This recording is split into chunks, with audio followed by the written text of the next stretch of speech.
अच्छा देखिए, आज मैं आपको चैप्टर जो करा रही हूँ वो है आपका एक तो है consumer and producer theory in action, और दूसरा चैप्टर आपका है फैक्टर प्राइसिंग थ्योरी, यानी कि साधन कीमत निर्धारण सिद्धांत।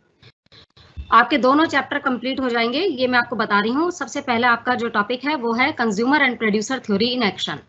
देखिए, आप ये जानते हैं कि कंज्यूमर का मतलब होता है जो गुड्स एंड सर्विसेज कंज्यूम करता है फॉर सेटिस्फाइंग देयर नीड्स और वांट्स, यानी कि कोई भी व्यक्ति जो अपनी आवश्यकताओं की पूर्ति के लिए वस्तुओं का इस्तेमाल करता है उसे हम कंज्यूमर कहते हैं, और जो व्यक्ति वस्तुओं का निर्माण करता है उसे हम प्रोड्यूसर कहते हैं। यानी कि कंज्यूमर वो पर्सन है जो गुड्स को यूज करता है अपनी वांट्स को सेटिस्फाई करने के लिए, और प्रोड्यूसर उस व्यक्ति को कहा जाता है उत्पादक जो वस्तुओं और सेवाओं का निर्माण करता है। तो यहाँ पर आपने consumer and producer theory in action जो है वो आपने इस कंटेक्स्ट में यहाँ आपने consumer and producer theory in action इस कंटेक्स्ट में पढ़ना है कि जैसे कि आप जानते हैं कि आपने परफेक्ट कंपटीशन मार्केट भी आपके सिलेबस में है, मोनोपोली आपने कल ही की है, मोनोपोलिस्टिक कंपटीशन, एकाधिकारिक प्रतियोगिता, एकाधिकार। अब यहाँ पर आपको ये बताना है कि कंज्यूमर और प्रोड्यूसर थ्योरी में कि किस तरीके से ये मार्केट को अफेक्ट करते हैं। जैसे कि मार्केट में आप जानते हैं संतुलन कीमत का निर्धारण वहाँ होता है जहाँ पर डिमांड और सप्लाई इंटरसेक्ट करते हैं। अब मार्केट में इक्विलिब्रियम प्राइस हम उस पॉइंट को कहते हैं वेयर डिमांड एंड सप्लाई कब इंटरसेक्ट ईच अदर। अब डिमांड एंड सप्लाई के थ्रू जो प्राइस फिक्स होता है वो प्राइस इक्विलिब्रियम प्राइस कहलाता है, और जो क्वांटिटी डिटरमाइन होती है उसे हम इक्विलिब्रियम क्वांटिटी कहते हैं। अब इसी तरीके से यदि कीमत में इंक्रीज हो जाए या डिक्रीज हो जाए तो वो प्राइस अगर इंक्रीज डिक्रीज किस वजह से होता है, डिमांड एंड सप्लाई की वजह से। यानी कि संतुलन कीमत कभी भी स्थिर नहीं रहती है। संतुलन कीमत का निर्धारण जरूर मांग और पूर्ति की सहायता से किया जाता है, लेकिन ये कीमत कभी भी स्थिर नहीं रह सकती, क्योंकि अर्थव्यवस्था में कभी मांग ज्यादा हो जाती है तो कभी पूर्ति। यदि मांग ज्यादा होगी तो इसका मतलब है कीमत बढ़ जाएगी, और यदि पूर्ति ज्यादा होगी तो कीमत कम हो जाएगी, क्योंकि मांग का संबंध। दूसरी बात ये भी है कि मांग बढ़ती है तो कीमत बढ़ जाती है। संतुलन कीमत पे जब आप दिखाएंगे इसका इफेक्ट तो कीमत इंक्रीज हो जाएगी मांग के बढ़ने पर, और पूर्ति के बढ़ने पर संतुलन कीमत डिक्रीज हो जाएगी। ऐसे में यदि संतुलन कीमत में यदि आप मांग को चेंज कर देंगे तो मांग का डायग्राम आप जानते हैं डाउनवर्ड स्लोपिंग बनता है, और डिमांड का राइट हैंड साइड भी शिफ्ट हो सकता है और लेफ्ट हैंड साइड भी शिफ्ट हो सकता है। ऐसे में यदि मांग का वक्र राइट हैंड साइड शिफ्ट होगा तो कीमत इंक्रीज होगी और मात्रा भी इंक्रीज हो जाएगी। इसी तरीके से अगर मांग का diagram left hand side shift होगा तो कीमत भी कम हो जाएगी और मात्रा भी कम हो जाएगी। तो कीमत पर इफेक्ट पड़ रहा है मांग का, यानी कि मांग के बढ़ने और मांग के घटने से कीमत का अधिक या कीमत का कम होना निर्भर करता है। इसी तरीके से यदि पूर्ति वक्र जो कि अपवर्ड स्लोपिंग बनता है, धनात्मक ढाल वाला बनता है, यदि पूर्ति वक्र को बढ़ा दिया जाए तो वो दाईं ओर खिसकता है, राइट हैंड साइड। ऐसे में वस्तु की कीमत कम होती है और मात्रा बढ़ जाती है। और यदि वस्तु की पूर्ति को हम कम कर दें तो पूर्ति वक्र बाईं ओर शिफ्ट हो जाएगा, लेफ्ट हैंड साइड। ऐसे में कीमत इंक्रीज होगी और मात्रा डिक्रीज हो जाएगी। तो इस तरीके से कीमत और पूर्ति के इफेक्ट को आप शो कर सकते हैं ये consumer and producer theory in action. उसके बाद आप इस चैप्टर के अंदर इस बात को भी देखेंगे कि इसमें ये बता रखा है कि कीमत में आखिर परिवर्तन किस वजह से होता है। देखिए, कीमत में जो परिवर्तन है वो मेनली 3 वजह से होता है। एक होता है कि कीमत चेंज होती है अगर कॉस्ट ऑफ प्रोडक्शन चेंज हो जाए तो, यदि उत्पादन की लागत में परिवर्तन आएगा, कच्चे माल की कीमत अगर बढ़ जाएगी तो ऐसे में कीमतें बढ़ जाएंगी। या फिर कर, यानी कि जो सरकार टैक्स लगाती है, यदि टैक्स इंक्रीज हो जाएगा तो ऐसी स्थिति में भी आप देखेंगे कि कीमत जो है वो बढ़ जाती है, यदि टैक्स का बर्डन प्रोड्यूसर पर ज़्यादा पड़े तो कीमतों पर उसका इफेक्ट डेफिनेटली पड़ेगा।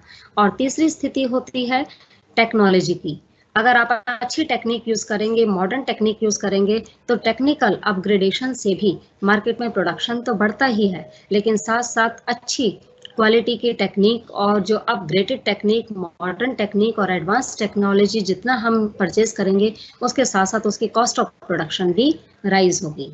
तो इस तरीके से जो है आप कीमत में परिवर्तन को 3 परिस्थितियों के अनुसार दिखा सकते हैं। तो इस स्थिति में आपने ये देखा कि कीमत में परिवर्तन हम किस तरीके से शो कर सकते हैं। यदि आप उत्पादन की कीमत यानी कि उत्पादन की लागत अगर बढ़ जाए तो भी कीमत में वृद्धि हो जाती है। यदि टेक्नोलॉजी में अपग्रेडेशन हो तो प्रोडक्शन के साथ-साथ कीमत में भी वृद्धि होगी। इसी के साथ-साथ यदि आप ये देखें कि अगर हम कर की मात्रा को देखें तो सरकार अगर टैक्स का बर्डन बढ़ा देती है, जैसे इनडायरेक्ट टैक्स होते हैं, यदि कर की मात्रा बढ़ेगी तो उस स्थिति में भी उत्पादन की जो लागत है वो बढ़ जाएगी और लागत के बढ़ने की वजह से जो है प्रोड्यूसर वस्तु की कीमत को बढ़ा देगा। अभी इसके मैं आपको डायग्राम्स वगैरह दिखाती हूँ, डायग्राम शो करती हूँ। आप पहले उससे पहले कंसेप्ट को अच्छे से समझ लीजिए, कंसेप्ट क्या है और इस कंसेप्ट से रिलेटेड आपके जो भी कोई डाउट्स हों तो आप इससे रिलेटेड क्वेश्चन मुझसे पूछ सकते हैं। आपका कोई क्वेश्चन है तो आप मुझे क्वेश्चन पूछ सकते हैं। इस स्थिति में अगर आपका कोई भी क्वेश्चन हो तो आप मुझसे पूछिए। आपका बेटे कोई क्वेश्चन अगर है तो इससे रिलेटेड आप क्वेश्चन मेरे से पूछ सकते हैं कि उत्पादन की जो संतुलन कीमत, जैसे मैंने आपको बताया कि संतुलन कीमत वहाँ होती है जहाँ पर कीमत का निर्धारण मांग और पूर्ति की शक्तियों के माध्यम से होता है। जैसे आप जानते हैं डिमांड कर्व हमेशा डाउनवर्ड बनता है, सप्लाई कर्व हमेशा अपवर्ड स्लोपिंग बनता है। जहाँ दोनों कट करते हैं वहीं पर इक्विलिब्रियम प्राइस फिक्स हो जाता है। इसे मैं आपको शो करके दिखा सकती हूँ। आप ये देखिए कि जैसे ये डिमांड कर्व है, ये सप्लाई कर्व, जहाँ दोनों ने कट करा इक्विलिब्रियम जो है, इक्विलिब्रियम आपका ये डिटरमाइन हो जाएगा। इक्विलिब्रियम जो है ये पॉइंट आ गया जहाँ डिमांड और सप्लाई कर्व ने इंटरसेक्ट किया है। आप ये देखिए डिमांड कर्व डाउनवर्ड है, सप्लाई कर्व अपवर्ड है, जहाँ दोनों इंटरसेक्ट करते हैं वहीं पर इक्विलिब्रियम प्राइस फिक्स हो जाता है। इस संतुलन कीमत को हम शिफ्ट करके दिखा सकते हैं। इस संतुलन कीमत में शिफ्ट होता है कच्चे माल की कीमत में परिवर्तन होने से, और साथ ही साथ उत्पादन की अगर कच्चे माल की कीमत में, साथ ही आपको मैंने बताया 3 इसके रीज़न दिए हैं कि कीमत में परिवर्तन 3 कारणों से होता है, और वो जो 3 कारण हैं उनमें से पहला कारण है कच्चे माल की कीमत में परिवर्तन। कच्चा माल आप जानते हैं उत्पादन के लिए बहुत ही ज़रूरी होता है, क्योंकि बिना कच्चे माल का इस्तेमाल करे किसी भी वस्तु का उत्पादन नहीं हो सकता। और उत्पादन का मतलब ये होता है जब हम कच्चे माल को, रॉ मटेरियल को फिनिश्ड गुड्स में कन्वर्ट करते हैं, यानी कि जब कच्चे माल को तैयार वस्तुओं के रूप में परिवर्तित किया जाता है तो उसी को हम उत्पादन कहते हैं, जिसके लिए रॉ मटेरियल बहुत ही नेसेसरी होता है। मार्केट में अगर कच्चे माल की कीमत बढ़ जाएगी तो ऐसे में उत्पादन की लागत भी बढ़ जाएगी। उत्पादन की लागत बढ़ने का मतलब है कीमतों का बढ़ना, और यदि कच्चे माल की कीमत कम हो जाएगी तो उत्पादन की लागत भी कम आएगी, इसका मतलब है कीमतों का कम होना। तो कच्चे माल की कीमत जो है वो उत्पादन की लागत को बढ़ाती है और साथ ही साथ संतुलन कीमत में भी परिवर्तन को दर्शाती है। ऐसे में यदि कच्चे माल की कीमत बढ़ जाएगी तो उत्पादकों को लॉस होगा, क्योंकि लागत बढ़ रही है। तो उत्पादक हमेशा उत्पादन करना तभी पसंद करते हैं जब उनको ज़्यादा से ज़्यादा लाभ प्राप्त हो। यदि उनको लाभ अधिक प्राप्त नहीं हो पाता है तो वो उत्पादन की मात्रा कम कर देते हैं। इसीलिए यदि कच्चे माल की कीमत बढ़ती है तो उत्पादकों के लाभ कम हो जाते हैं, और लाभ के कम होने की वजह से वस्तु की पूर्ति कम हो जाएगी।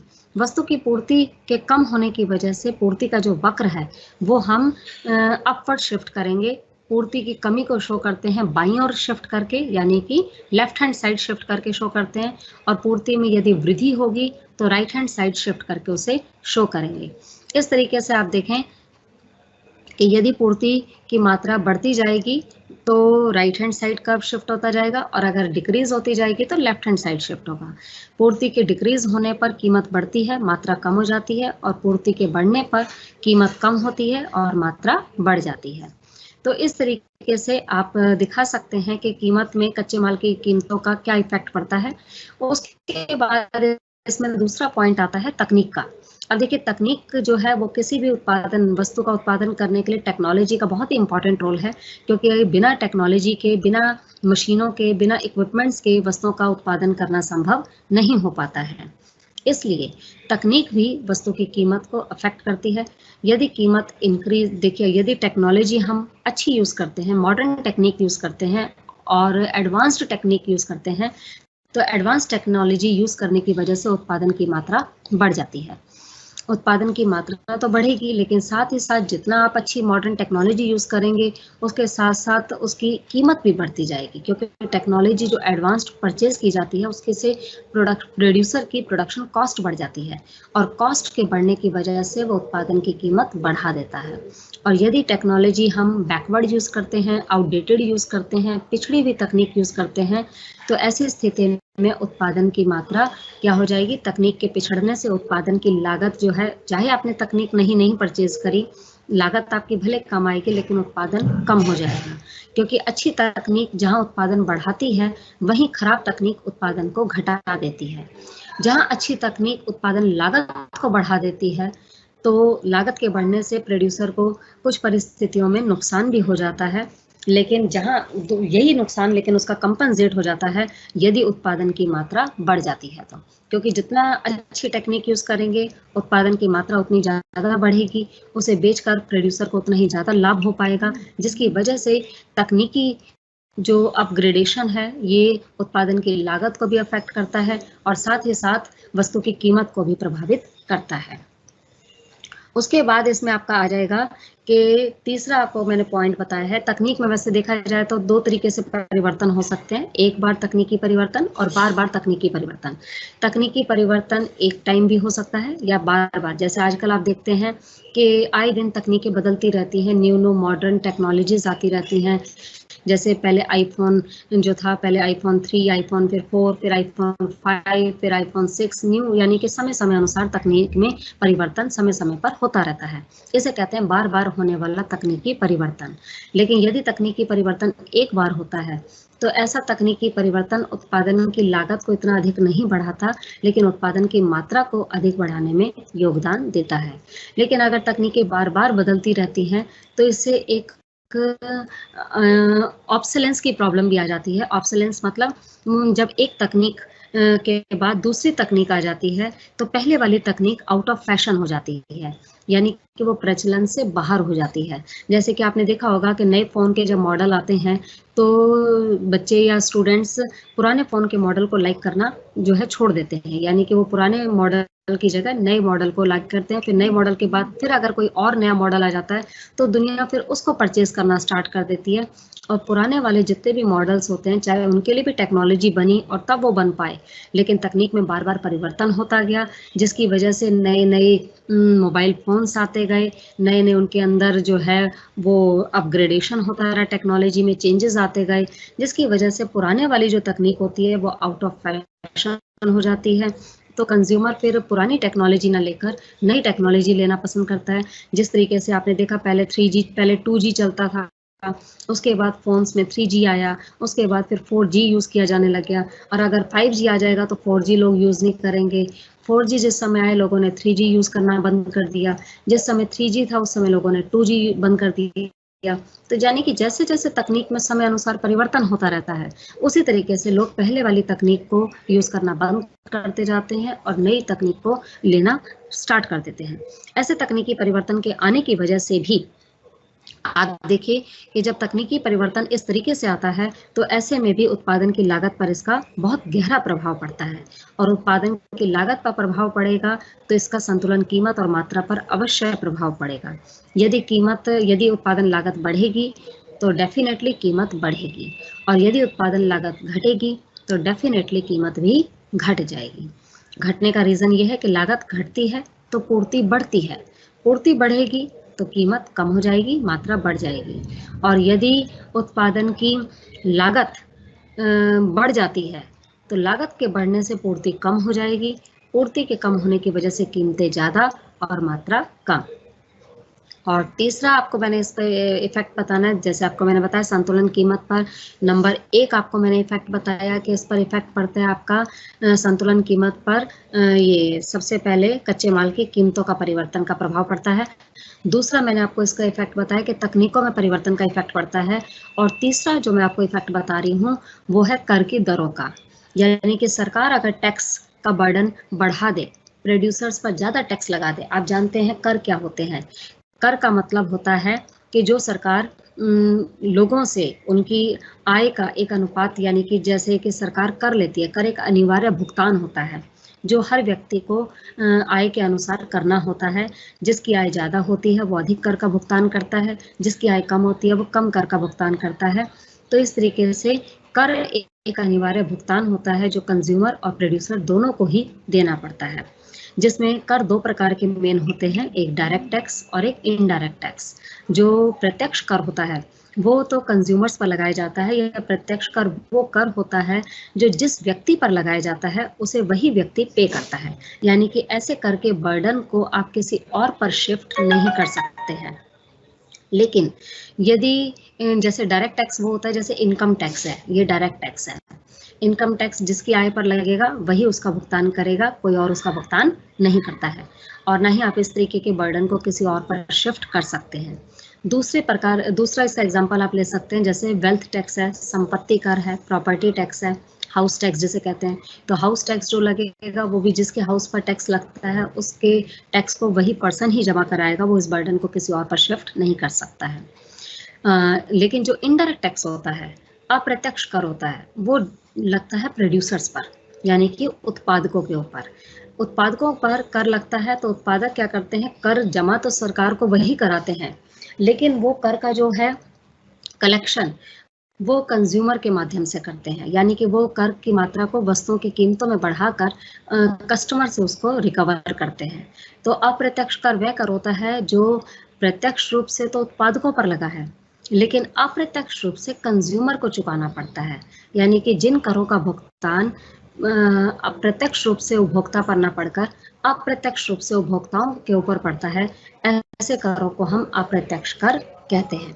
और अप्रत्यक्ष कर जो होते हैं, जैसे कि सेल्स टैक्स है, पहले सेल्स टैक्स हुआ करता था, इसके बाद वैट आया, वैल्यू एडिड टैक्स, लेकिन फिर वैट का नेम चेंज करके मॉड वैट रखा गया, MODVAT, यानी कि मॉडिफाइड वैल्यू एडिड टैक्स। और आज की डेट में जिसे हम कहते हैं GST, यानी कि गुड्स एंड सर्विसेज टैक्स, वस्तु एवं सेवा कर। तो ये जितने कर की मात्रा सरकार बढ़ाती जाएगी, जैसे जैसे कर अप्रत्यक्ष करों का बर्डन बढ़ता चला जाता है, उसी तरीके से आप देखिए जितने कर की बर्डन बढ़ेंगे और उतना ही जो है जितने कर बढ़ते चले जाते हैं, उतने ही करों की मात्रा के बढ़ने से उत्पादन की लागत बढ़ जाती है, और लागत के बढ़ने से आप जानते हैं कि वस्तु की कीमत बढ़ जाएगी, और कर की मात्रा बढ़ने का प्रभाव वस्तु की कीमत पर पड़ता है प्रत्यक्ष रूप से। अप्रत्यक्ष कर जितने ज़्यादा, वस्तु की कीमत उतनी ज़्यादा, कंज्यूमर पर बर्डन उतना ज़्यादा।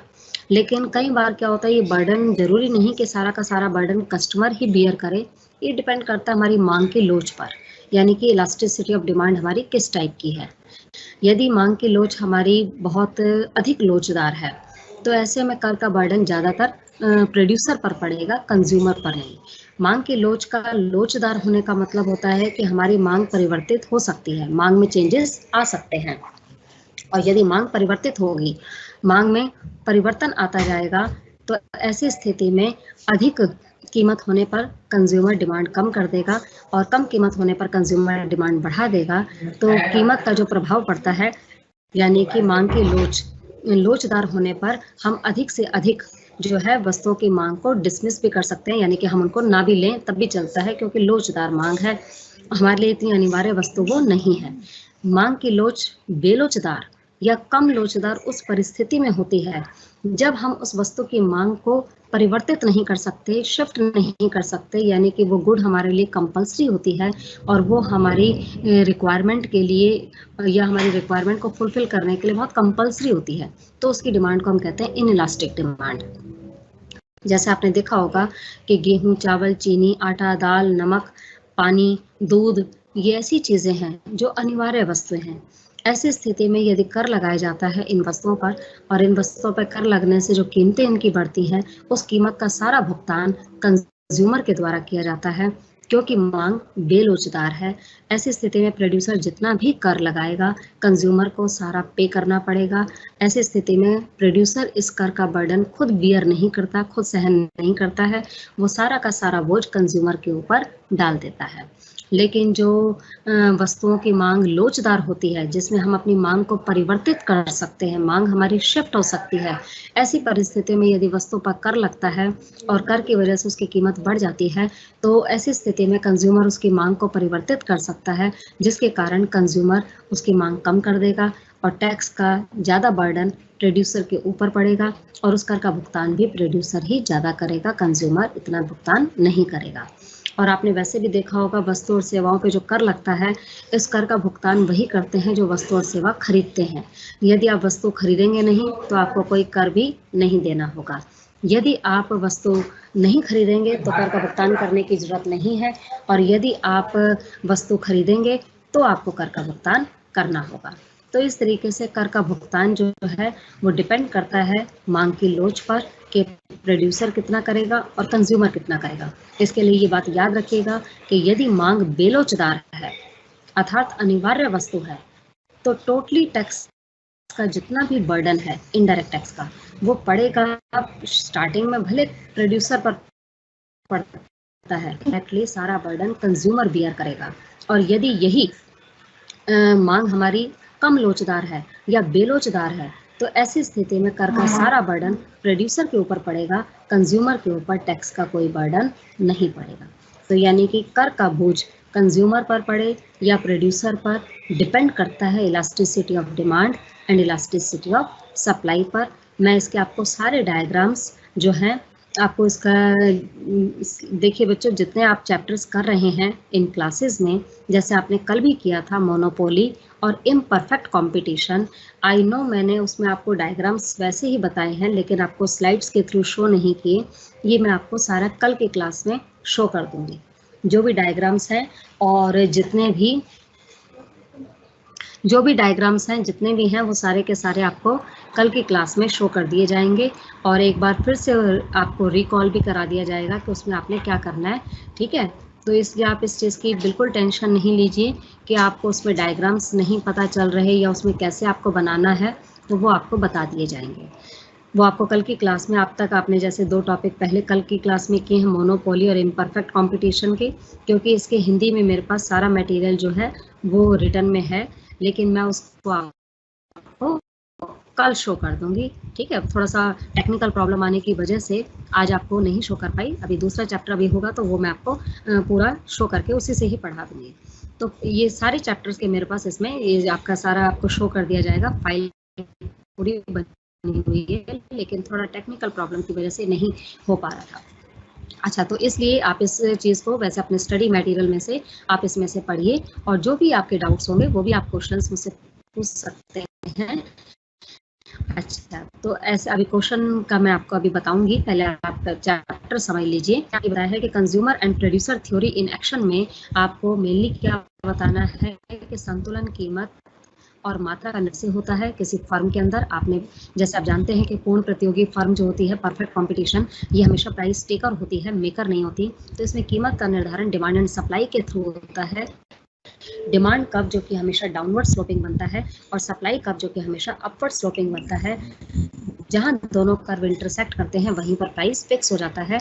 और ऐसी स्थिति में जब इक्विलिब्रियम प्राइस फिक्स हो जाएगा तो उस प्राइस को हम ये नहीं कह सकते कि this price can't be change, ये प्राइस चेंज हो भी सकता है। ये संतुलन कीमत निर्धारित हुई है, ये कीमत अधिक भी हो सकती है, कीमत कम भी हो सकती है। ये डिपेंड करेगा 3 बातों पर जो मैंने आपको बताया। जो consumer and producer theory in action chapter का मेन पार्ट है वो है, एक तो price change in price of raw material यानी कि कच्चे माल की कीमतों में परिवर्तन।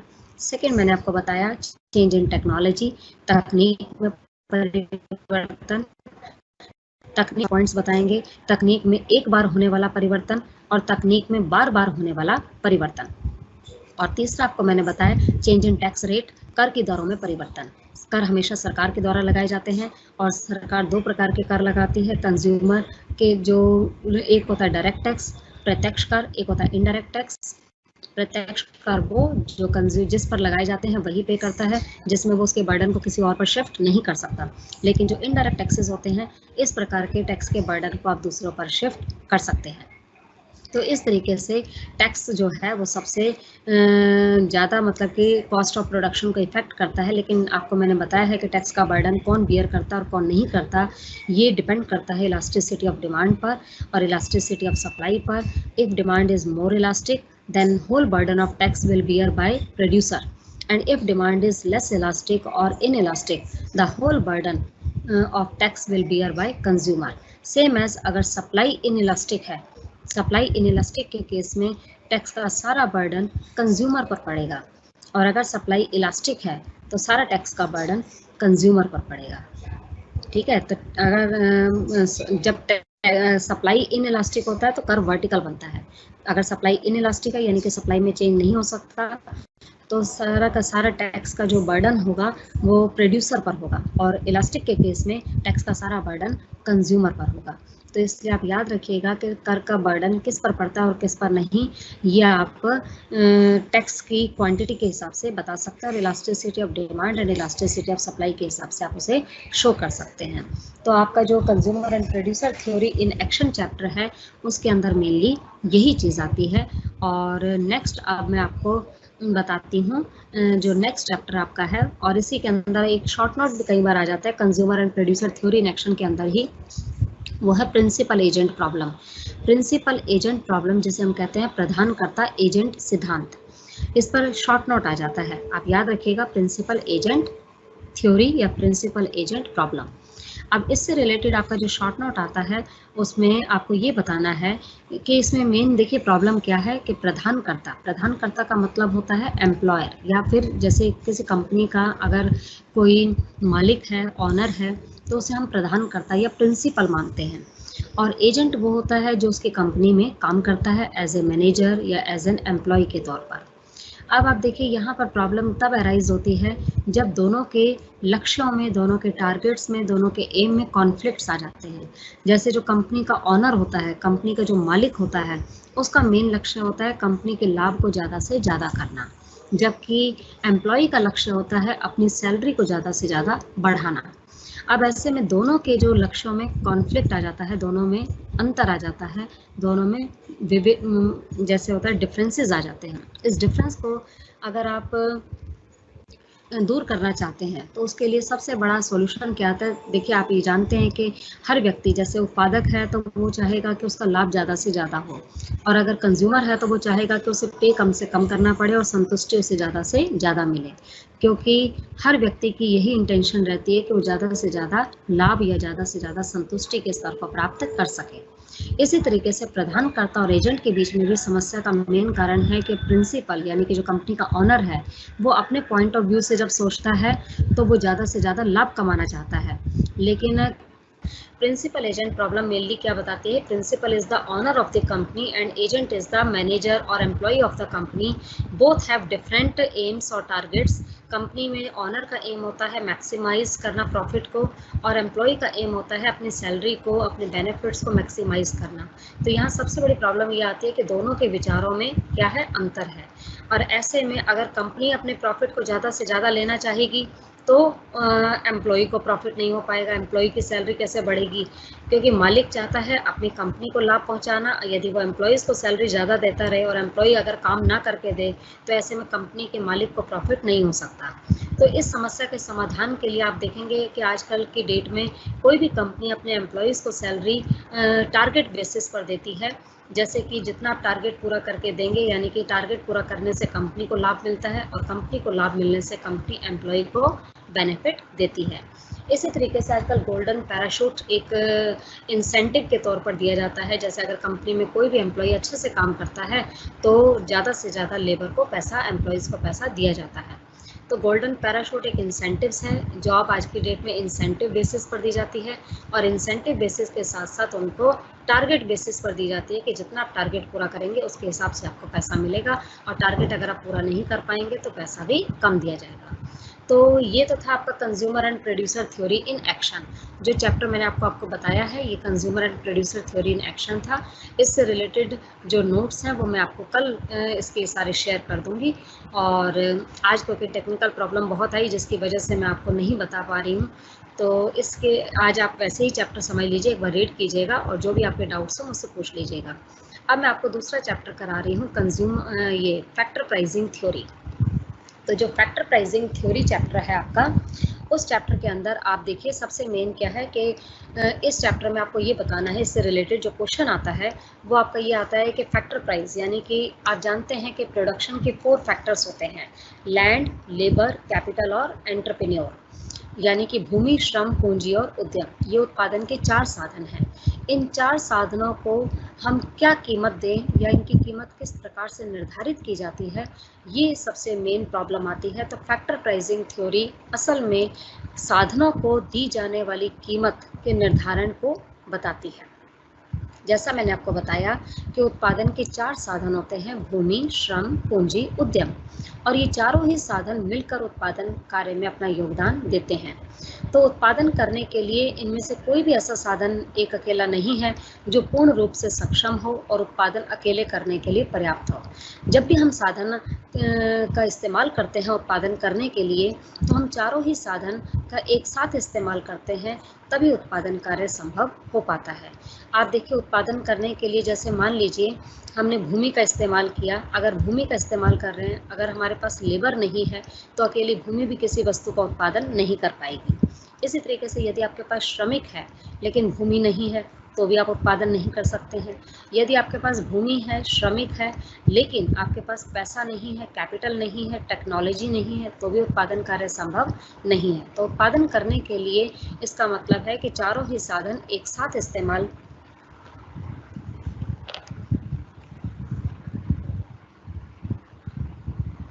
इस्तेमाल करना बहुत ही ज़रूरी होता है, जिसकी वजह से हम ये कह सकते हैं कि उत्पादन के चारों साधन मिलकर उत्पादन करने में योगदान देते हैं। अब साधन कीमत, यानी कि साधनों को उनके योगदान के बदले कितनी कीमत प्रदान की जाए, ये सबसे बड़ी प्रॉब्लम आती है कि साधनों को कीमत का भुगतान कैसे किया जाए। अब साधनों की कीमत भुगतान के लिए इसके लिए क्लासिकल थ्योरी है, जिसमें कि जे.बी. क्लार्क का बहुत ही ग्रेट रोल है, इम्पॉर्टेंट रोल है। जे.बी. क्लार्क अर्थशास्त्री का नाम है, जिन्होंने साधन कीमत निर्धारण सिद्धांत की व्याख्या प्रस्तुत करी और इस सिद्धांत की उन्होंने कुछ मान्यताएं भी बताई और साथ में फिर उनके सिद्धांत की आलोचनाएं भी की गई। तो जो क्लासिकल यानी कि परंपरावादी अर्थशास्त्रियों, जिसमें जे.बी. क्लार्क प्रमुख हैं, उन्होंने ये सिद्धांत दिया कि किसी भी साधन की कीमत का निर्धारण उस साधन का उत्पादन में दिए जाने वाले योगदान के हिसाब से निर्धारित किया जाना चाहिए। अर्थात साधन को भुगतान उसके उत्पादन योग्यता या उत्पादन में दिए जाने वाले योगदान या क्षमता के अनुसार प्रदान करना चाहिए, उससे ज़्यादा नहीं, ना ही उससे कम। लेकिन सबसे बड़ी बात आती है कि साधन की कीमत को हम किस तरीके से निर्धारित करें और साधन की योगदान को कैसे निर्धारित करें, क्योंकि आपने अभी देखा कि मैंने आपको बताया कि साधन चारों मिलकर उत्पादन करते हैं। आप एक साथ चारों साधनों का इस्तेमाल करेंगे तब उत्पादन कार्य संभव हो पाएगा। तो हम ये कैसे कह सकते हैं कि किस साधन ने ज़्यादा योगदान दिया और किस साधन ने कम योगदान दिया, क्योंकि उत्पादन तो सबका संयुक्त रूप से योगदान के फलस्वरूप हुआ है। तो जब चारों साधन मिलकर उत्पादन करने में अपनी भूमिका निभाते हैं, तो किसी एक अकेले साधन का उत्पादन कार्य में दिए जाने वाले योगदान को कैलकुलेट करना बहुत ही मुश्किल होता है। लेकिन परंपरावादी सिद्धांत फिर भी इस सिद्धांत के अंतर्गत ये व्याख्या करता है कि साधन की कीमत का निर्धारण कैसे किया जाए, जिसके लिए उन्होंने एक सिद्धांत दिया है कि साधन की कीमत हमेशा उसके उत्पादन में दिए गए योगदान के हिसाब से निर्धारित की जानी चाहिए। जो साधन उत्पादन में अधिक योगदान देता है उसे अधिक कीमत दी जानी चाहिए और जो साधन उत्पादन में कम योगदान देता है उसे कम कीमत दी जानी चाहिए। अर्थात साधन की कीमत का निर्धारण उसके द्वारा दी जाने वाली सीमांत उत्पादकता के आधार पर निर्धारित होना चाहिए। सीमांत उत्पादकता को हम MP कहते हैं, मार्जिनल प्रोडक्टिविटी। तो सीमांत उत्पादन में योगदान अधिक तो कीमत अधिक दी जाएगी और साधन उत्पादन में यदि योगदान कम है तो कीमत भी कम दी जाएगी। इस सिद्धांत के अनुसार सबसे पहले ये बताया गया कि साधन की मांग और साधन की पूर्ति, आपको ये पता होना चाहिए कि साधन की मांग कैसी मांग होती है और साधन की पूर्ति कैसे की जाती है। साधन की मांग का मतलब है कि साधनों की मांग कौन करता है। यहाँ साधनों का मतलब है भूमि, श्रम, पूंजी और उद्यम। इन 4 साधनों की मांग कौन करता है और इन साधनों की मांग क्यों की जाती है और किन बातों पर निर्भर करती है। तो आप देखिए साधनों की मांग, पहली बात तो साधनों की मांग की 2 विशेषताएं हैं। 2 साधनों की मांग की विशेषताएं हैं। नंबर 1, साधन की मांग सदैव अप्रत्यक्ष मांग है, व्युत्पन्न मांग है, डिराइव्ड डिमांड है, इनडायरेक्ट डिमांड है। जैसा कि आप जानते हैं कि कोई वस्तु अगर हम खरीद के लाते हैं, वो वस्तु उपभोक्ता वस्तु है।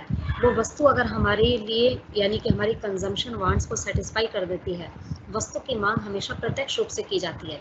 जैसे आप बाजार से दूध लेकर आए तो उस दूध ने आपकी आवश्यकता को प्रत्यक्ष रूप से पूरा किया, तो दूध की मांग प्रत्यक्ष मांग है।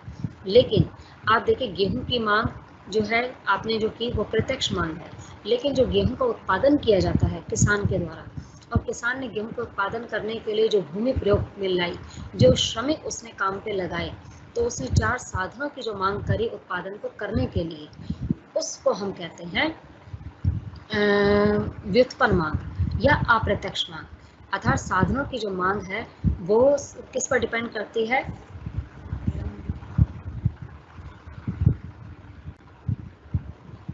कि साधनों की मांग हमेशा व्युत्पन्न मांग होती है, यानी कि साधनों की मांग प्रत्यक्ष रूप से ना की जाकर अप्रत्यक्ष रूप से की जाती है। और दूसरी बात, साधनों की मांग सदैव संयुक्त मांग होती है, ज्वाइंट डिमांड होती है, यानी कि हम एक साथ साधनों की मांग करते हैं। कोई एक अकेला साधन, जैसे मैंने आपको बताया कि एक अकेली भूमि उत्पादन में योगदान नहीं दे सकती, एक अकेले श्रमिक से भी वस्तुओं का उत्पादन करना संभव नहीं होता। साधनों की मांग सदैव संयुक्त रूप से की जाएगी, एक साथ की जाएगी। वस्तुओं की मांग आप एक एक करके कर सकते हैं, जरूरी नहीं कि आप सभी वस्तुओं की मांग एक साथ करें। लेकिन जो 4 साधन उत्पादन के हैं, इन चारों साधनों की मांग उत्पादन के लिए जो है वो प्रत्यक्ष रूप से यानी कि आप करेंगे और एक साथ करेंगे, यानी कि संयुक्त रूप से करेंगे। पहला मैंने आपको बताया साधनों की मांग अप्रत्यक्ष मांग है, यानी कि वो वस्तुओं के उत्पादन में योगदान देती हैं, और वस्तुओं की मांग उपभोक्ताओं के द्वारा प्रत्यक्ष रूप से की जाती है। तो वस्तुओं की जो मांग की जाती है वो प्रत्यक्ष होती है, लेकिन साधनों की मांग अप्रत्यक्ष होती है। और दूसरी बात मैंने आपको बताई कि साधनों की मांग हमेशा संयुक्त रूप से की जाती है, यानी कि एक साथ की जाती है। एक अकेला साधन उत्पादन कार्य में योगदान नहीं दे पाता है। उसके बाद साधन का मांग वक्र, जो कि हमेशा मांग वक्र की तरह सिंपल जो डिमांड कर्व बनता है डाउनवर्ड स्लोपिंग ही बनेगा, क्योंकि साधन की मांग तब की ज़्यादा की जाती है जब उसकी कीमत कम होती है, और साधन की मांग तब कम की जाएगी कीमत ज़्यादा होने पर कम, कम होने पर ज़्यादा। इसका भी मांग का कीमत के साथ विपरीत संबंध है। तो साधन का मांग वक्र सदैव डाउनवर्ड स्लोपिंग बनेगा, ऊपर से नीचे की ओर गिरता हुआ बनेगा। दूसरी बात है साधन की पूर्ति। साधन की पूर्ति में हम 4 साधनों की पूर्ति का अध्ययन करते हैं। जैसे साधन मैंने आपको बताया 4 होते हैं। भूमि, तो इसमें आपको एक एक साधन की पूर्ति के बारे में बताना है कि भूमि की पूर्ति लोचदार है या बेलोचदार। श्रम की पूर्ति क्यों की जाती है, लोचदार है या बेलोचदार। इसी तरीके से पूंजी की पूर्ति लोचदार है या बेलोचदार। और नेक्स्ट इसमें आता है उद्यमी की पूर्ति, लोचदार या बेलोचदार। तो आपको चारों साधनों की पूर्ति के संबंध में आपको बताना है। जैसे कि आप जानते हैं कि भूमि की पूर्ति हमेशा क्या होती है, गॉड गिफ्टेड है भूमि। भूमि की पूर्ति को ना तो कोई व्यक्ति घटा सकता है ना बढ़ा सकता है। ऐसी स्थिति में भूमि की पूर्ति सदैव रहती है बेरोजगार। श्रम की पूर्ति भी इतनी अधिक लोचदार नहीं होती, क्योंकि श्रमिक की भी सप्लाई आप जब चाहे इंक्रीज नहीं कर सकते हैं। इसी तरीके से पूंजी की पूर्ति भी, जैसे इंडिया जैसे देश में जहाँ श्रम की पूर्ति तो अधिक है लेकिन पूंजी की पूर्ति कम है, और अमेरिका जैसे देश में पूंजी की पूर्ति अधिक है परंतु श्रम की पूर्ति कम है। तो आप ये नहीं कह सकते कि हर जगह श्रम की पूर्ति असीमित है या अनलिमिटेड है। इसी तरीके से कैपिटल की पूर्ति भी ज़्यादा हर कंट्री में नहीं होती, जैसे इंडिया में कैपिटल कम है और अमेरिका में कैपिटल ज़्यादा है। तो श्रम की पूर्ति, इन सब की पूर्ति यानी कि सीमित है, असीमित मात्रा में किसी भी साधन की पूर्ति नहीं पाई जाती है। और साधन की पूर्ति डिपेंड करती है साधन की कीमत पर। साधन को जितनी ज़्यादा कीमत मिलेगी उतनी उसकी पूर्ति ज़्यादा होगी, जितनी कम कीमत मिलेगी उतनी उसकी पूर्ति कम होगी। तो इस तरीके से साधन का मांग वक्र जो कि ऋणात्मक ढाल वाला बनता है, और साधन का पूर्ति वक्र जो कि धनात्मक ढाल वाला बनता है। जहाँ ये दोनों वक्र एक दूसरे को काटते हैं वहीं पर साधन की कीमत निर्धारित हो जाती है। तो साधन कीमत निर्धारण सिद्धांत में आपको सबसे पहले साधन की कीमत का ये बताना है कि साधन उत्पादन के कितने होते हैं, जिसमें मैंने आपको बताया कि 4 साधन होते हैं, भूमि, श्रम, पूंजी, उद्यम। और उसके बाद मैं आपको बता रही हूँ कि साधनों की मांग कौन करता है, तो वो उत्पादक के द्वारा की जाती है वस्तुओं और सेवाओं के उत्पादन करने के लिए। साधन की मांग की 2 विशेषताएं हैं, एक ये संयुक्त मांग होती है और दूसरी बात ये अप्रत्यक्ष मांग है या व्युत्पन्न मांग है। साधन की पूर्ति में आप 4 साधनों की पूर्ति बताएंगे कि साधन की पूर्ति जो होती है वो सदैव कैसी होती है। साधन की पूर्ति बेलोचदार होती है, असीमित होती है, यानी कि आप साधन की पूर्ति को अपनी इच्छा अनुसार घटा बढ़ा नहीं सकते हैं।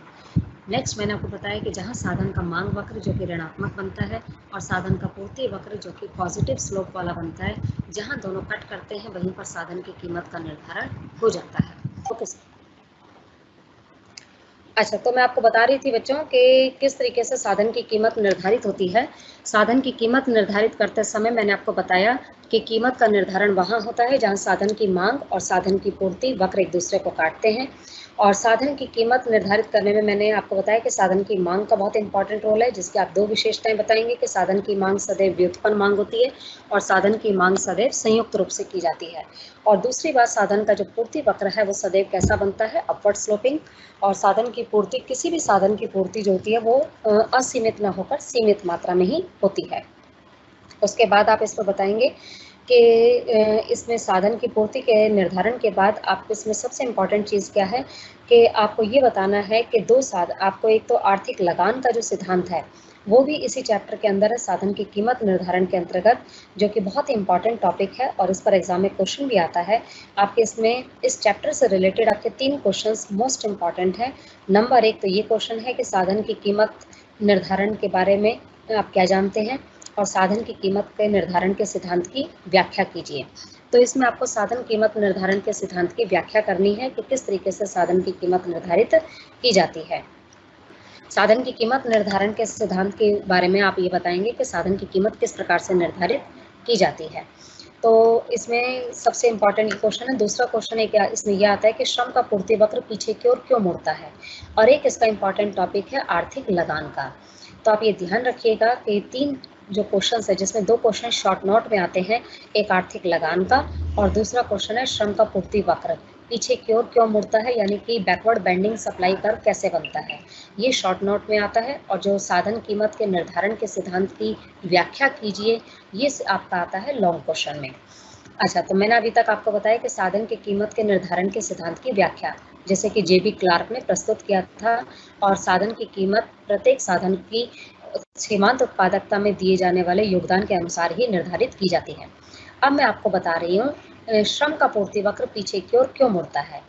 और मैंने आपको बताया जैसा कि आप इन सभी चैप्टर्स जो मैं आज करा रही हूँ आपको, जो मैंने कल भी आपको कराया है, इसकी मैं एक बार स्क्रीन पर आपको स्लाइड्स जो हैं वो आपको कल दिखा दी जाएंगी, ठीक है। तो इसके लिए आप चिंता ना कीजिए, जो भी आपका सिलेबस है वो आप अच्छे से पढ़िए। तो इस तरीके से मैं आपको ये बता रही हूँ कि पहला, श्रम का पूर्ति वक्र पीछे की ओर क्यों मुड़ता है।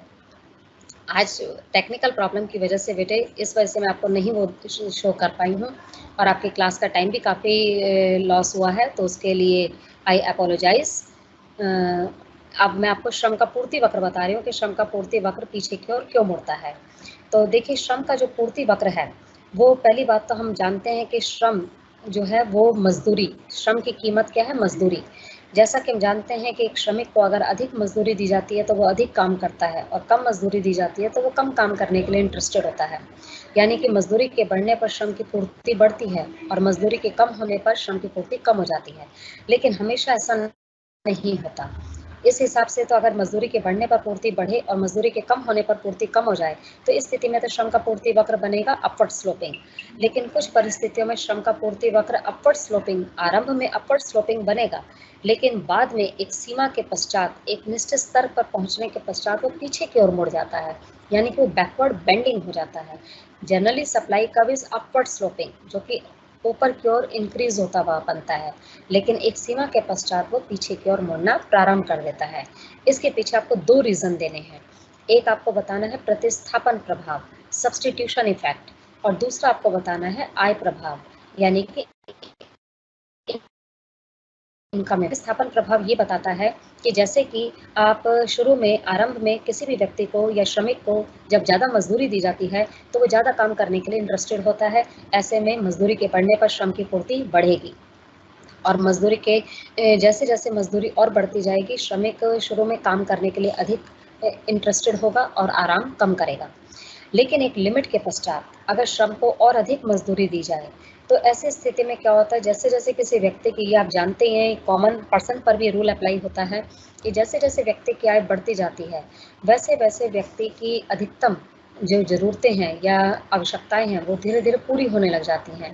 जब इंसान की ज़रूरतें पूरी होने लग जाती हैं आय के बढ़ने के साथ साथ, तो ऐसी स्थिति में वो काम करने की जगह आराम को अधिक पसंद करेगा।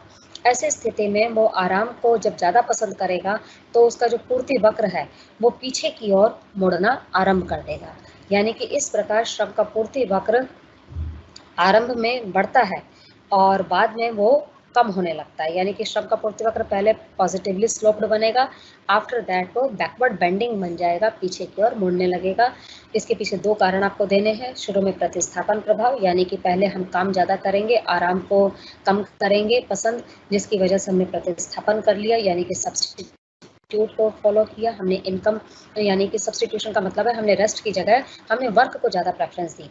और दूसरा, जब इनकम इफेक्ट इफेक्टिव हो जाता है, जब आय ज़्यादा बढ़ने लग जाती है, ज़्यादा ज़रूरतें हमारी पूरी होने लग जाती हैं, तो ऐसी स्थिति में हम काम के स्थान पर आराम ज़्यादा करना पसंद करते हैं।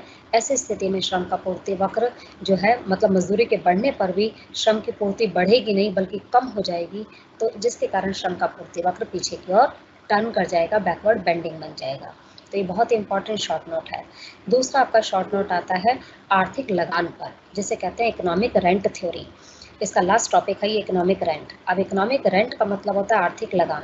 देखिए, सिंपल भाषा में अगर लगान के बारे में कहा जाए तो लगान शब्द को इंट्रोड्यूस करने का क्रेडिट रिकार्डो को जाता है। रिकार्डो के अनुसार जो लगान है वो हमेशा भूमि को प्राप्त होता है और लगान सिर्फ भूमि को ही मिलेगा, क्योंकि भूमि के अंदर कुछ ऐसी ओरिजिनल, कुछ ऐसी मौलिक और अविनाशी शक्तियाँ पाई जाती हैं जिसकी वजह से ज़मीन को मिलने वाला किराया लगान कहलाता है। लेकिन आधुनिक अर्थशास्त्री, जिसमें श्रीमती जॉन रॉबिन्सन और बोल्डिंग, ये जो अर्थशास्त्री थे, ये इस बात से सहमत नहीं थे। उन्होंने कहा कि लगान केवल भूमि को ही प्राप्त नहीं होता, बल्कि लगान उत्पादन के सभी साधनों को दिया जाता है। उनके अनुसार हर साधन को हम एक किराया देते हैं, जैसे कि भूमि को हम लगान देते हैं, श्रमिक को हम मजदूरी देते हैं, उसका किराया, पूंजी को हम ब्याज देते हैं, उसका किराया, और उद्यमी का उसका किराया क्या है? लाभ है। यानी कि हर उत्पादन के साधन को उसके उत्पादन में दिए जाने वाले योगदान के बदले में एक किराए के रूप में एक राशि दी जाती है और वही राशि उसका किराया है या लगान है। तो इस प्रकार उनके अनुसार लगान सभी साधनों को प्राप्त होता है, किसी एक साधन को नहीं। और उत्पादन, जबकि रिकार्डो कहता था कि लगान सिर्फ भूमि को प्राप्त होता है, अन्य किसी साधन को प्राप्त नहीं होता। आधुनिक अर्थशास्त्रियों ने लगान की परिभाषा इस तरीके से दी है कि अगर आर्थिक लगान आपने कैलकुलेट करना है तो उसे हम कैलकुलेट कर सकते हैं वास्तविक आय माइनस में हस्तांतरण आय। इकोनॉमिक रेंट आपको मैं बता रही थी कि जो आर्थिक लगान है वो आर्थिक लगान क्या होता है। आर्थिक लगान, मैंने आपको बताया कि जो लगान है वो तो रिकार्डो ने बताया था कि लगान केवल भूमि को प्राप्त होता है, लेकिन जो आर्थिक लगान है वो श्रीमती जॉन रॉबिन्सन और प्रोफेसर बोल्डिंग के अनुसार उत्पादन के सभी साधनों को प्राप्त होता है, क्योंकि हम उत्पादन के जितने भी साधन हैं, भूमि, श्रम, पूंजी, उद्यम, हर साधन को प्राप्त करने के लिए उन्हें एक निश्चित कीमत का भुगतान करते हैं और जो कीमत उन्हें भुगतान दी जाती है वो सब उनका किराया ही कहलाती है। और आर्थिक लगान को कैलकुलेट करने के लिए फॉर्मूला हम यूज़ करते हैं वास्तविक आय माइनस हस्तांतरण आय। जैसे किसी व्यक्ति को यदि किसी जॉब से उसे 10,000 रुपये मिल रहे थे और वर्तमान में उसे किसी और जगह जॉब करने से 15,000 रुपये मिलते हैं, तो जो 15,000 है ये उसकी वास्तविक आय होगी और जिस आय को वो छोड़ेगा वो है 10,000, क्योंकि हर व्यक्ति बेस्ट अल्टरनेटिव को क्या करता है? प्राप्त करना चाहता है और जिसकी वजह से उसे किसी अदर अल्टरनेटिव को फॉरगॉन करना पड़ता है। यानी कि किसी एक चीज़ को पाने के लिए, किसी एक चीज़ को बताने के लिए उसे किसी एक चीज़ के लिए, यानी कि एक को प्राप्त करने के लिए दूसरी चीज़ का त्याग करना पड़ता है। जैसे कि अगर वो एक जॉब, अच्छी बेस्ट अपॉर्चुनिटी को गेन करना चाहता है तो वो दूसरी अपॉर्चुनिटी का सेक्रीफाइस करेगा। इसी वजह से हम ये कह सकते हैं कि आर्थिक लगान होता है वास्तविक आय माइनस हस्तांतरण आय। तो वास्तविक आय का मतलब है, यहाँ पे मैंने आपको जैसे एक एग्जांपल दिया है कि अगर किसी पर्सन को वर्तमान में 15,000 रुपीज़ ऑफर किए जा रहे हैं किसी जॉब के लिए, और वो पहले प्रीवियसली किसी जॉब में 10,000 रुपीज़ अर्न करता था, तो वो 10,000 की जॉब को छोड़कर 15,000 में जाएगा, तो उसे कितना, how much extra he will get, 5,000। तो this 5,000 amount is called economic rent. तो इकोनॉमिक रेंट एक तरीके से एक्चुअल अर्निंग माइनस होता है। तो इस तरीके से actual earning minus transfer earning करके आप बता सकते हैं इकोनॉमिक रेंट को।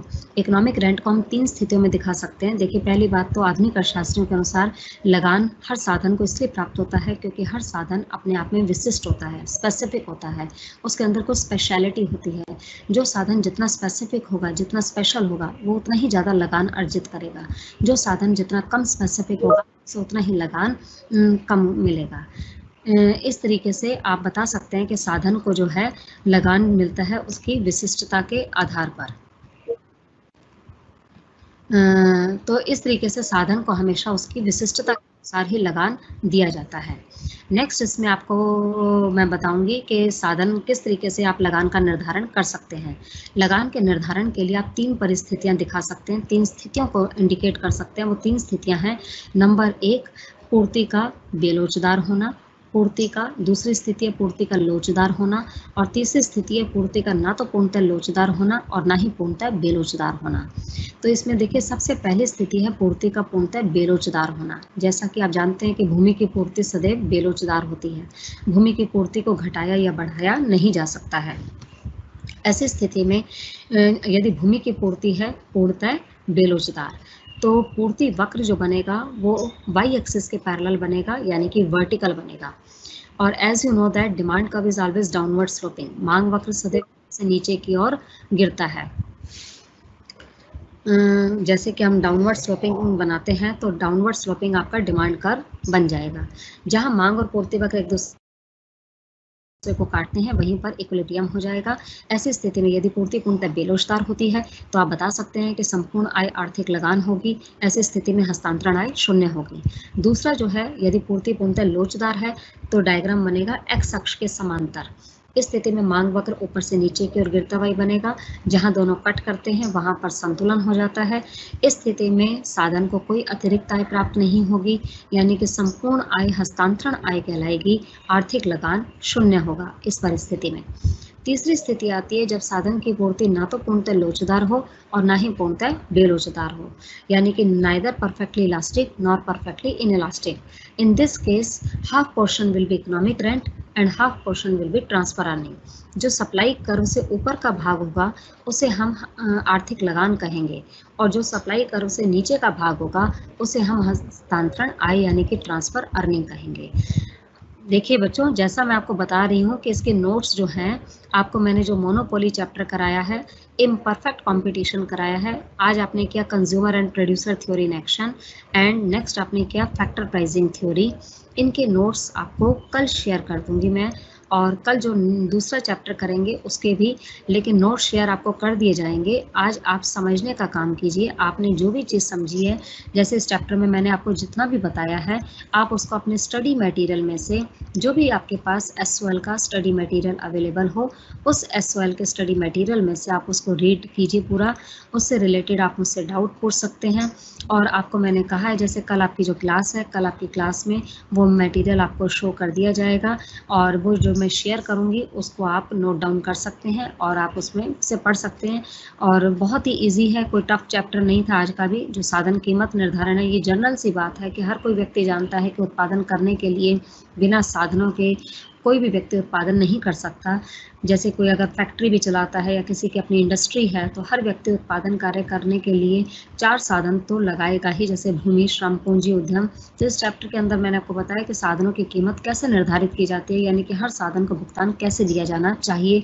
तो मॉडर्न इकोनॉमिक्स तो यही कहते हैं कि जिस तरीके से वस्तु की कीमत निर्धारित की जाती है, जैसे वस्तु की कीमत मांग और पूर्ति की शक्तियाँ निर्धारित करती हैं, वैसे साधन की कीमत भी साधन की मांग और साधन की पूर्ति की शक्तियों के द्वारा निर्धारित हो जाती है।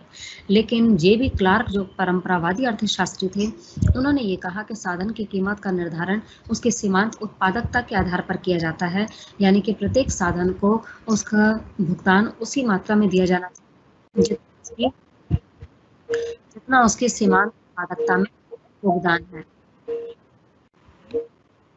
जितना उसका सीमांत उत्पादकता में योगदान होगा, उतना ही साधन को भुगतान दिया जाएगा।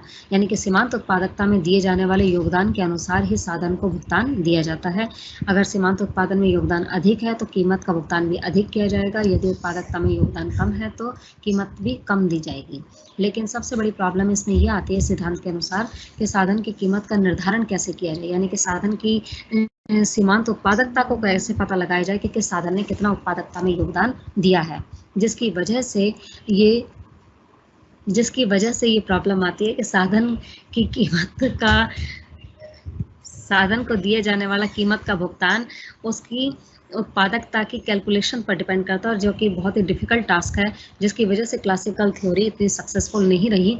और परंपरावादी जो सिद्धांत था, परंपरावादी यानी कि जो अर्थशास्त्रियों ने, जे बी क्लार्क ने जो सिद्धांत दिया, उसकी कुछ अपनी मान्यताएं भी ली। और इस सिद्धांत की जो मान्यताएं थी वो ये थी कि सबसे पहली बात कि साधन बाजार में पूर्ण प्रतियोगिता पाई जाती है, यानी कि साधन बाजार में पूर्ण प्रतियोगिता, जो कि ऐसी मान्यता है जो कि अवास्तविक है, क्योंकि वर्तमान समय में पूर्ण प्रतियोगी बाजार मिथ बाजार है जो रियल मार्केट में एग्जिस्ट नहीं करता है। एक इसके जो सिद्धांत है वो अवास्तविक मान्यताओं पर आधारित है, जैसे कहता है कि श्रम उत्पादन का मुख्य साधन है और उत्पादन के केस में घटते बढ़ते अनुपात का नियम लागू होता है।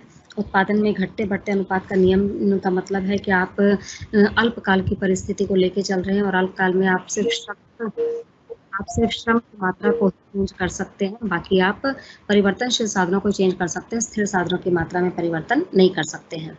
तो इस साधन में ये भी कहा गया कि साधन की सभी इकाइयाँ एक जैसी होती हैं, जबकि ऐसा नहीं होता, क्योंकि हर साधन की इकाई अलग अलग होती है।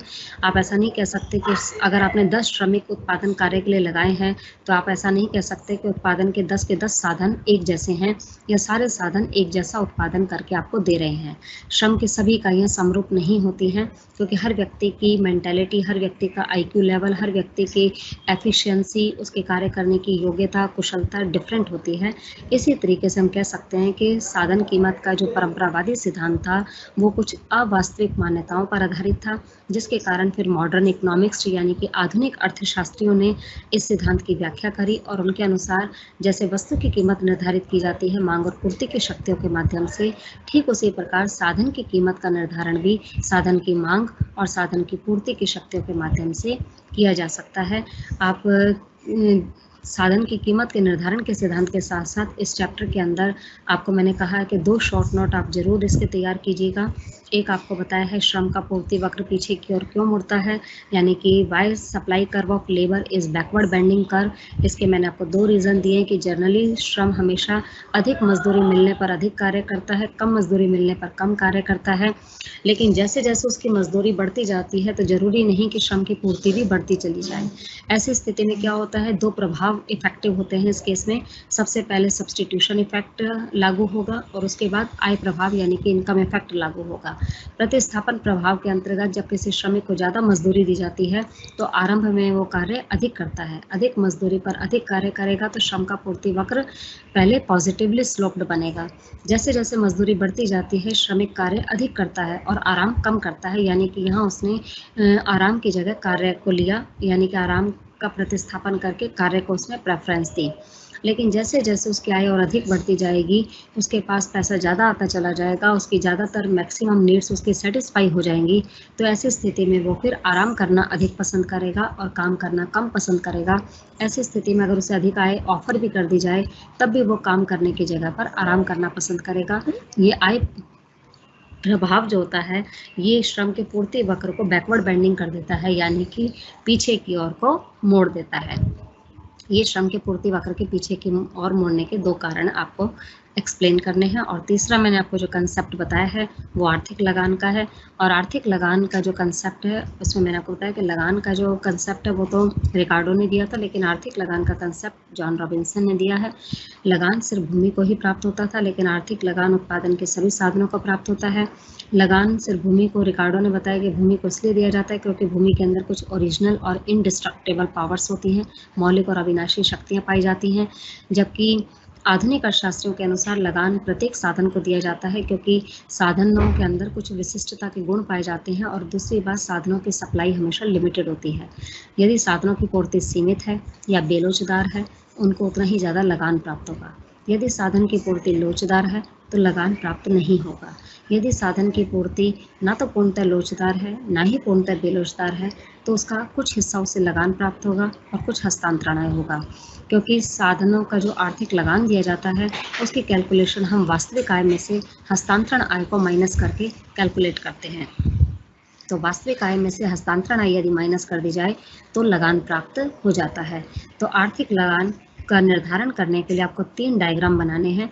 जैसा मैंने आपको कहा कि कल आपको शो कर दिया जाएगा डायग्राम्स वगैरह, आप उसकी टेंशन नहीं लीजिएगा, आप कंसेप्ट को क्लियर कीजिए। और आर्थिक लगान के 3 डायग्राम्स आपको कंपल्सरी तौर पर एग्जाम में भी बनाने होंगे, क्योंकि जब आप बताएंगे कि लगान का निर्धारण कैसे होता है तो बिना उन डायग्राम्स को बनाकर आप ये नहीं दिखा पाएंगे कि बेलोचदार की स्थिति में किस तरीके से आप लगान को दर्शा सकते हैं। तो सबसे पहले 3 परिस्थितियां कौन सी हैं? नंबर 1 साधन की पूर्ति का बेलोचदार होना, नंबर 2 साधन की पूर्ति का लोचदार होना, नंबर 3 साधन की पूर्ति का ना तो पूर्णतः बेलोचदार होना और ना ही पूर्णतः लोचदार होना। इसीलिए इन तीनों में हम क्या करेंगे, मांग वक्र तो ऊपर से नीचे की ओर गिरता वही बनेगा। पूर्ति वक्र पहली में जब बेलोचदार है तो वर्टिकल बनाया जाएगा, जब लोचदार है तो हॉरिजॉन्टल बनाया जाएगा एक्स अक्ष के समांतर, वर्टिकल में वाई अक्ष के समांतर बनेगा। और ना तो पूर्णतः लोचदार ना ही पूर्णतः बेलोचदार में पूर्ति वक्र जैसे अपवर्ड स्लोपिंग बनाते हैं, वाई एक्सिस से स्टार्ट करते हुए हम पॉजिटिवली स्लोप्ड वाला सप्लाई कर्व बनाएंगे। तीनों डायग्राम्स में आप देखिएगा मांग वक्र ऊपर से नीचे की ओर गिरता हुआ ही बनेगा, डाउनवर्ड स्लोपिंग। जहां मांग और पूर्ति वक्र कट करते हैं वहां पर इक्विलिब्रियम आ जाता है। तो इस तरीके से मांग और पूर्ति के संतुलन को दिखाते हुए आप इक्विलिब्रियम शो कर सकते हैं। और इस स्थिति में पहली जो परिस्थिति है जिसके अंदर मैंने आपको बताया कि साधन की पूर्ति पूर्णतः बेलोचदार है, जब साधन की पूर्ति पूर्णतः बेलोचदार होगी तो उस स्थिति में संपूर्ण आय आर्थिक लगान होगी, क्योंकि आप जानते हैं जैसे भूमि की पूर्ति बेलोचदार है, भूमि की पूर्ति को आप घटा बढ़ा नहीं सकते। मार्केट में जितनी जमीन की डिमांड बढ़ती जाती है उतना उसका रेट बढ़ता जाता है। और ज़मीन का रेट बढ़ने का कारण भी यही है कि जिस समय पॉपुलेशन कम थी, लोगों की संख्या कम थी, मांग कम थी, तो ज़मीन का रेट बहुत कम था। लेकिन जैसे जैसे जनसंख्या बढ़ती चली गई, ज़मीन की डिमांड बढ़ती चली गई, सप्लाई बढ़ नहीं सकती क्योंकि बेलोचदार है, उसे उतना ही अधिक किराया या लगान प्राप्त होता गया। तो जितनी भूमि की पूर्ति बेलोचदार होती है उस स्थिति में कोई भी साधन, चाहे पूर्ति किसी भी साधन की बेलोचदार होगी तो उसे सारी आय लगान के रूप में प्राप्त होगी। यदि पूर्णतः लोचदार होगी साधन की पूर्ति तो उसे संपूर्ण आय जो है लगान के रूप में बिल्कुल प्राप्त नहीं होगी, सारी आय हस्तांतरण आय कहलाएगी। और यदि पूर्ति ना तो पूर्णतः लोचदार है ना ही पूर्णतः बेलोचदार है तो ऐसी स्थिति में जो पूर्ति वक्र से ऊपर का जो हिस्सा होगा वो आर्थिक लगान को दर्शाएगा और पूर्ति वक्र से नीचे का जो हिस्सा होगा वो हस्तांतरण आय को दर्शाएगा। तो इस चैप्टर के अंदर आपको ये आर्थिक लगान और आपको श्रम का पूर्ति वक्र पीछे की ओर क्यों मुड़ता है इसके आपको शॉर्ट नोट जरूर प्रिपेयर करने हैं, और साथ ही साथ साधन की कीमत का निर्धारण कैसे किया जाता है ये बताना है। और इससे पहले मैंने आपको जो चैप्टर बताया था वो था व्यवहार में उत्पादक और उपभोक्ता का सिद्धांत, जिसे कहते हैं consumer and producer theory in action, जिसमें ये चैप्टर बहुत छोटा है और इस चैप्टर में इतना ज़्यादा आपको ज़्यादा डिटेल में इतना नहीं करना है। इसमें एक शॉर्ट नोट सबसे ज़्यादा इंपॉर्टेंट मैंने आपको बताया है, प्रधानकर्ता एजेंट का सिद्धांत है, यानी कि principal agent theory, which is most important theory, जो आपको 100% एग्जाम में कई बार शॉर्ट नोट के रूप में आ जाती है। और एक उसमें आपको बताना है कि कच्चे माल की कीमतों में परिवर्तन का या तकनीक में परिवर्तन का या कर दरों में परिवर्तन का कर की दरों में परिवर्तन का क्या इफेक्ट पड़ता है। तो इस तरीके से आप बताएंगे कि 3 चीज़ों का इफेक्ट आपको संतुलन कीमत पर दर्शाना है।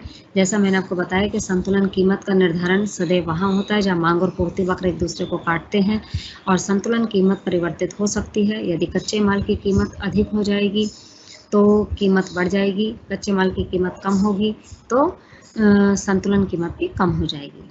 इसी तरीके से तकनीक में अगर परिवर्तन आता है तो भी उसका कीमत पर प्रभाव दर्शाना है, और यदि कर की दरों में परिवर्तन हो जाता है तो उससे भी संतुलन कीमत पर अवश्य प्रभाव पड़ेगा। तो इस तरीके से इसमें आपने से 2 ही टॉपिक करने हैं। एक तो consumer and producer theory in action में आपको ये बताना है कि what will happen in equilibrium price and quantity if price of raw material changes, price of technology changes and rate of taxes changes. And second आपने इसमें short note करना है principal agent theory, which is most important theory. तो इस तरीके से आपको मैंने दो जो शॉर्ट नोट बताए हैं साधन कीमत निर्धारण के सिद्धांत के, और एक शॉर्ट नोट मैंने आपको बताया है consumer and producer theory in action. In 3 short note को आप प्रिपेयर कीजिएगा और साथ ही साथ आप इस पूरे चैप्टर को अच्छे से रीड कीजिएगा। तो बच्चों बाकी हम करेंगे कल, ठीक है। आज के लिए यहीं तक है आपकी क्लास। कल आप को स्टार्ट करेंगे उसी टाइम पर ही, सेम 3 o'clock। आज थोड़ा वेदर की वजह से और टेक्निकल प्रॉब्लम होने की वजह से ही आपकी क्लास में काफ़ी डिस्टर्बेंसेस रहा, उसके लिए सॉरी।